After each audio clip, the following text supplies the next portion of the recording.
guys, and welcome back to another episode of Backpack BushCraft. Last week I said I'd more likely be taking this week off to rest and relax. I am currently doing that. I just want to take a little time out to recommend 5 blogs for you to read from my website to prepare us for next week's series. For Combustion series, I recommend checking out Cloth Roasting on an Open Fire. In this, I'm making char cloth, which is very important to next fire mentality. Also, it kind of wrapped up the entire series together. I also work a little bit more with the char cloth. I actually got it out while it was still hot and learned that with really hot char cloth, the gentle breeze blowing over it or just a little bit of wind will actually start it to ignite. So that was something I learned. I didn't know that before. I don't know if anybody else has covered that, but that was something really neat that I learned. But yeah, I definitely recommend checking that out.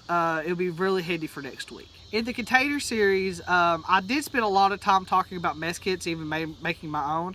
But the very first blog I did was about water bottles. Getting your 8 glasses in the great outdoors.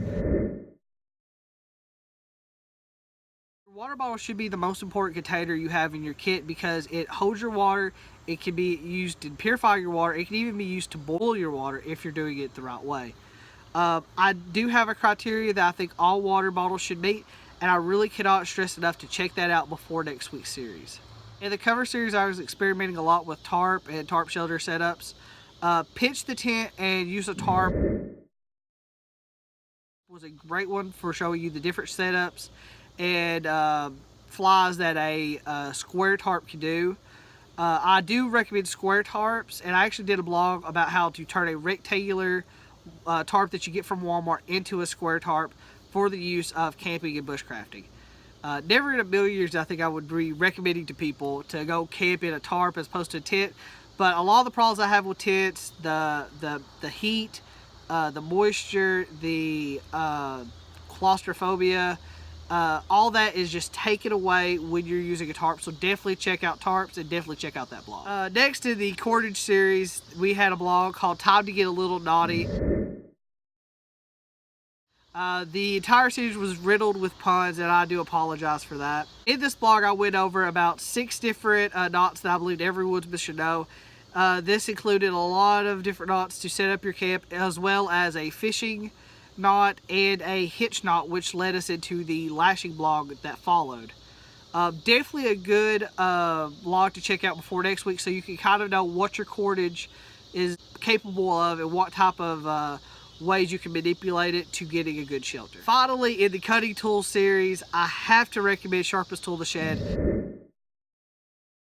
Not only was it the first video episode of Backpack BushCraft, but it was also one of the longest in process. I began that months and months and months before it came out, practicing and really knowing my stuff. So I'm very proud of that blog, both the video and the write-up. I do recommend you read and watch both of them because certain parts may or may not be in the write-up and certain parts may or may not be in the video. So I do recommend both so you get a kind of a more rounded idea of what went on. Well guys, that's my 5 blogs I recommend that you check out before next week's series. Next week's series will be about EDC stuff. Do not miss that. It's got a lot of work into it and I'm really excited about this. It's going to be a lot of fun. If you don't want to miss that, make sure you like, comment, subscribe to the channel, Backpack BushCraft. If you want to keep up with me and know what I'm doing, you can follow me on Facebook and Twitter at BPackBushCraft. Also, you can check out the website where I'll post a blog every Sunday night at 10 p.m. EST at www.backpackbushcraft.com. And guys, until next time, keep those fires burning. Put in the log off for me.